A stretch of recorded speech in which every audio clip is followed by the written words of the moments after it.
کیا بنے گا بندے تو سوچ آخرت کی۔ کتنا خوش نصیب ہے وہ جوان جو ہی ان کا پروان چڑھا اور جوانی کو پہنچا اور اس کی پیشانی سجدے کے تقدس سے مالا مال ہو گئے، اس کی آنکھوں میں شرم و حیا کے پہرے آ گئے، ان کے خیالوں میں پاکیزگی آ گئی، ان کی زندگی کے شب و روز نیکیوں میں بسر ہونے لگے اور ان کی راتیں ذکر الہی میں، تلاوت قرآن مجید میں اور اس کے دن یاد الہی میں روزے سے بسر ہونے لگے۔ وہ جوان جس کی جوانی اللہ کی عبادت میں گزر گئی، جوانی اگر عبادت میں گزر گئی تو بڑھاپا تو پر نور ہی نور ہے۔ سب سے مشکل مرحلہ زندگی کا جوانی کا ہے۔ شیطان جو سب سے زیادہ ورگلاتا ہے، وسوسہ ڈالتا ہے، گناہ کی طرف رغبت دلاتا ہے کسی شخص کو جب وہ جوانی کے مرحلوں سے گزر رہا ہوتا ہے۔ جس کی جوانی خیر و عافیت سے گزر گئی، جس نے جوانی کے تقدس کو محفوظ رکھ کر منزل تک یعنی بڑھاپے تک یعنی مرنے تک پہنچا لیا، اپنی عصمت کی جوہر کی حفاظت کی، اپنے آبرو کو لٹنے نہ دیا، اپنی آنکھوں میں شرم و حیا کے لیے پہرا بیٹھائے رکھا، اپنی آنکھوں کو برباد نہ ہونے دیا اور اپنی زندگی کے تقدس پر پہرا بیٹھائے رکھا، جس کی جوانی منزل تک پہنچ گئی خیر و عافیت کے سائے میں۔ بڑا مشکل کام ہے جوانی کو خیر و عافیت کے ساتھ منزل تک یعنی مرنے تک لے جانا، بڑھاپے تک لے جانا، جوانی کو داغدار نہ ہونے دینا، جوانی کے تقدس کو رسوا نہ ہونے دینا، اپنی عصمت کے جوہر پر کالک نہ لگنے دینا، خواہشات نفس کو بے قابو نہ ہونے دینا۔ یہ کوئی آسان کام نہیں ہے، بہت مشکل کام ہے، لیکن اگر کسی نے کر لیا، جوانی کے یہ تھوڑے سے ایام ہے، اگر اس نے صبر کے ساتھ گزار لیا تو سمجھو کہ اس کی آخرت کامیاب ہو گئی۔ ایک بزرگ کہتے ہیں الدنیا یوم ولنا فیہا صوم، دنیا ایک دن ہے، ہم روزہ رکھ کر گزار دیں گے۔ جیسے روزہ رکھنے سے بھی سارا دن گزر جاتا ہے، دوپہر آتی ہے گزر جاتی ہے، عصر کا وقت آتا ہے گزر جاتا ہے، کھانے کا بھی وقت آتا ہے، چائے کا بھی وقت آتا ہے، سب کچھ ہوتا ہے لیکن سب گزر جاتا ہے، یہاں تک کہ بندہ افطار کے وقت تک پہنچ جاتا ہے۔ تو جس نے زندگی روزے کی طرح گزار دی، جس نے جوانی روزے رکھ کر گزار دی، اپنے نفسانی خواہشات کو بے قابو نہیں ہونے دیا، یہ کوئی آسان کام نہیں تھا، مشکل کام تھا، لیکن اس نے کر دکھایا تو اس کا اجر کتنا بڑا ہے، اس کا ثواب کتنا بڑا ہے۔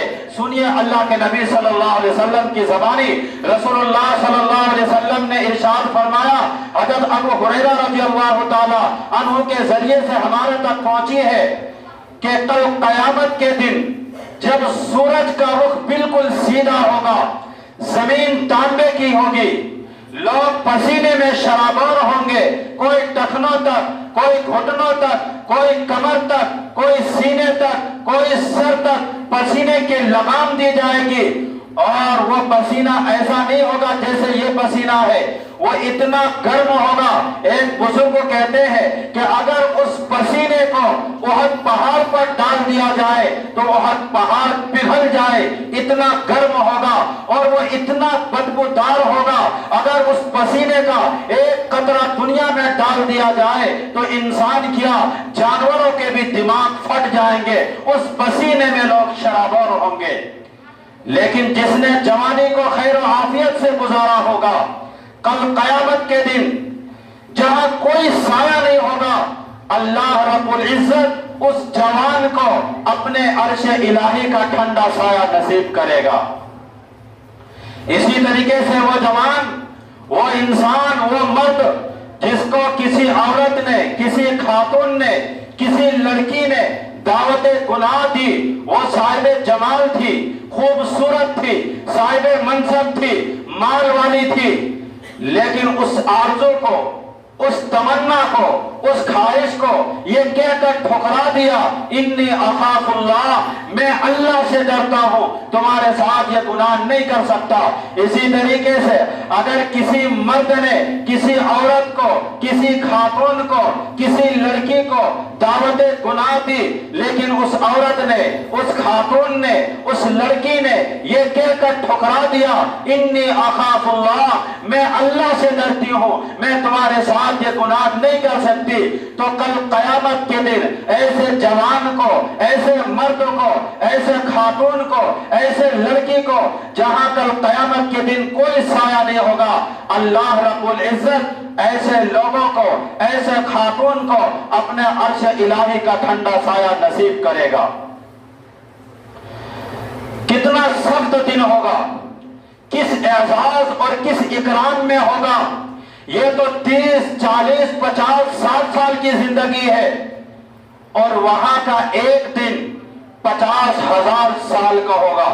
قرآن کہتا ہے 50,000 سنہ, 50,000 سال کا وہاں کا ایک دن ہوگا. تو جب کوئی اچھی بات ہوتی ہے تو یہ انسان کی فطرت ہے کہ اس کو آگے تک منتقل کر دیا جائے, اور آج کے لوگ کیا کرتے ہیں, شیئر کر دیتے ہیں. کوئی اچھی بات ہو تو فوراً دوستوں احباب تک شیئر کر دیتے ہیں, یہ انسان کی فطرت ہے. کوئی افواہ ہو تب بھی وہ دوستوں احباب تک فوری طور پر شیئر کر دیتے ہیں, تحقیق نہیں کرتے, تو یہ انسان کی فطرت ہے. کوئی مصیبت, کوئی پریشانی میں مبتلا ہو, کسی کی وفات ہو جائے تو سست سے سست آدمی بھی یہ کوشش کرتا ہے کہ اس خبر کو جلد سے جلد لوگوں تک پہنچایا جائے. تو یہ تو انسان کی فطرت ہے. اگر خیر کی خبر ہو یا اچھی بات ہو تو اس کو تو آگے پھیلانا یہ ہمارا دین ترغیب دیتا ہے, جذبہ دلاتا ہے. تو حضرت ابو ہریرہ رضی اللہ تعالیٰ عنہ اسی جذبے کے تحت جو بھی بات سنتے فوری طور پر لوگوں میں منتقل کر دیتے تھے. حضور صلی اللہ علیہ وسلم کی بارگاہ سے جب اٹھ کر جاتے تو سب سے پہلے گھر جاتے تھے اور سب سے پہلے اپنی ماں کو سناتے تھے. چونکہ ماں کافرہ تھی, سننے کے بجائے, سن کر خوش ہونے کے بجائے الٹا ناراض ہوتی اور کچھ ایسی بات کہہ دیتی جو حضرت ابو ہریرہ رضی اللہ تعالیٰ عنہ کو گوارا نہیں ہوتا. ایک دن اس کی ماں نے کوئی ایسی بات کہہ دی جس کی وجہ سے حضرت ابو ہریرہ رضی اللہ تعالیٰ عنہ نے یہ فیصلہ کر لیا کہ آج ماں کو چھوڑ کر چلے جانا ہے. چونکہ کوئی ایسے جملہ میرے آقا کے بارے میں کہے یہ میں گوارا نہیں کر سکتا. اور گھر میں چونکہ ماں ہی تھی, بہن نہیں تھی, کوئی بھائی نہیں تھا, اور والد صاحب بھی نہیں تھے, شادی بھی نہیں ہوئی تھی, گھر میں صرف ماں تھی. اور گھر میں ماں اور بیٹا ہو تو محبت بھی مثالی ہوتی ہے. لیکن چونکہ حضرت ابو ہریرہ رضی اللہ تعالیٰ عنہ نے یہ فیصلہ کر لیا کہ ماں کو چھوڑ دینا ہے, ماں کو چھوڑ کر گھر سے باہر نکلے. دل ڈوب رہا ہے, غمگین میں, پریشان ہے کہ ایک ہی تو رشتہ تھا وہ بھی چلا گیا. حضرت ابو ہریرہ رضی اللہ تعالیٰ عنہ غمگین کے حالت میں, اداسی کی حالت میں اللہ کے نبی صلی اللہ علیہ وسلم کی خدمت میں پہنچے. حضور صلی اللہ علیہ وسلم نے دیکھا کہ حضرت ابو ہریرہ رضی اللہ تعالیٰ عنہ پریشان ہے, غمگین ہے. پوچھا کہ ابو ہریرہ کیا بات ہے؟ حضرت ابو ہریرہ رضی اللہ تعالیٰ عنہ نے ادھر ادھر کی باتیں نہ کہا, ڈائریکٹ نہ کہا کہ اللہ کے نبی میری ماں کی ہدایت کے لیے دعا کر دیجئے.